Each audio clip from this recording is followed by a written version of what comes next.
Vine moșul.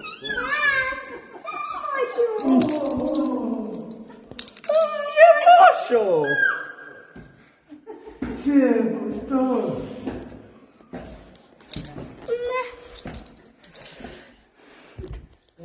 Uite cine a venit. E moșul. Hai să ajutați pe moșul. Hai și tu, Alex. Da. Haide, ajutați-mă toți. Mulțumesc. Haideți, domnul moș. Pentru asta nu primești nimic. Așa, copilași. Nu mă încet să nu ne lovim. Nu mă încet. Obosit, Da. cu sal. Pe multe drumuri ați fost moșule. Acolo să stau eu. Da.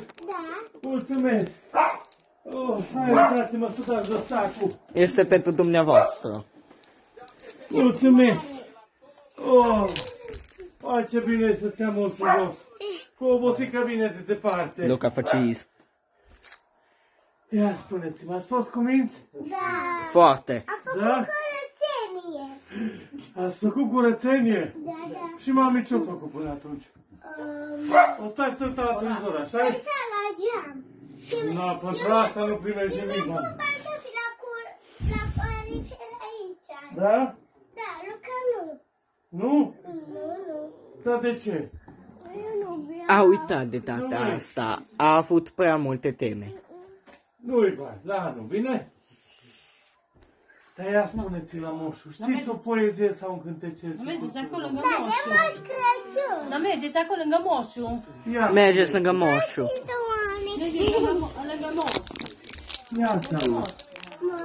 Crăciun cu plete d'albe a sosit de dinameți. Aduce ca multe fetițe și băieți. Moș Crăciun, Moș Crăciun, Bătrâni se povestește, Toți anii negreșiți, Moș Crăciun pribeag sosește, niciodată n-a lipsit. Moș Crăciun, Moș Crăciun. Du-te lângă moșu, Luca. Du-te lângă moșul. Crăciun cu plete d'albe, încotro vrei să o apuci, ca cânta florile d'albe, de la noi să nu te duci. Moș Crăciun, Moș Crăciun. Bravo! Batisici, bravo! Și tu, bravo! Așa da, în cor, așa merge. Da, ia, haideți să vedem ce are moșul aici pentru voi. Hai să vedem, a adus moșul ceva. Ia să vedem. Wow!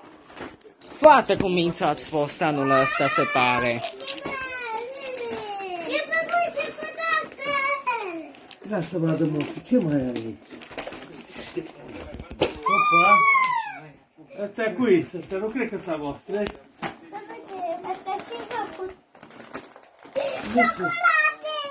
Ia, Luca, ce ai primit? Ia. Wow! Lara, tu ce ai Moșul primit? sacul. Așa, vai! Toate jucăriile au ajuns aici.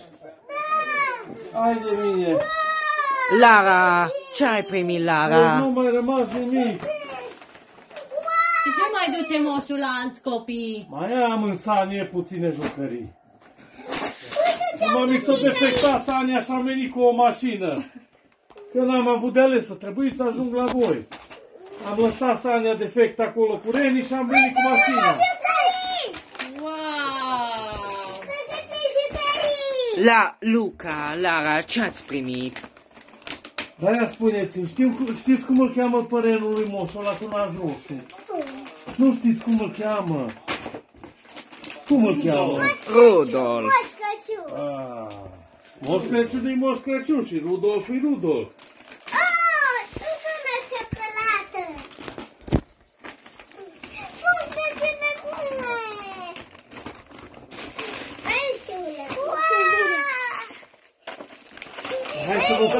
moșul ceva. Hai să vă spună moșul ceva. Dulciuri, puține trebuie să mâncați. Foarte multe legume și fructe, că pe moșul dor dinții acum. I s-au stricat dinții de la dulciuri. Și trebuie să merg la stomatolog. Și mi-e frică. Deci trebuie să mâncați puține dulciuri. Da, eu mănânc puține. Și să vă spălați pe dințișori. Am uitat să mă spăl pe Păi și moșul ăsta, lasă după ce pleacă moșul, lasă. Nu acum, după ce plec, da? A gustat dulciurile ca să fie sigur că sunt bune. Că sunt perfecte pentru voi. Lara, ce ai primit? Luca, Ce ți-a adus moșul? tu ce ai primit? Wow! Ce ai mai primit? Hai la moșul. Hai să oh, mulțumesc frumos! Mulțumesc frumos! Și voi sunteți frumos! Dar nu s-o barberii moșul de mult! Barbă mare, păr mare, uite, n-am fost la frizer, vai și amar, că n-am timp. Atâtea cadouri trebuie să pregătesc, atâtea jucării cu spiritul și împreună, că am și uitat și să mă barbere și să mă tund. Dar poate la anul să tunde moșul, să barberește. Wow! Ia haideți la Lara, moșul tu braț ce ai să facem o poză. Ia haide. Obarei. Și tu din coace. Obarei. Obarei. Așa. 1, 2, 3. Așa. Vede și bunicul cu bunica acolo cu moșul. Dagă. Bun. Așa, și acum hai, m-am mișit-o.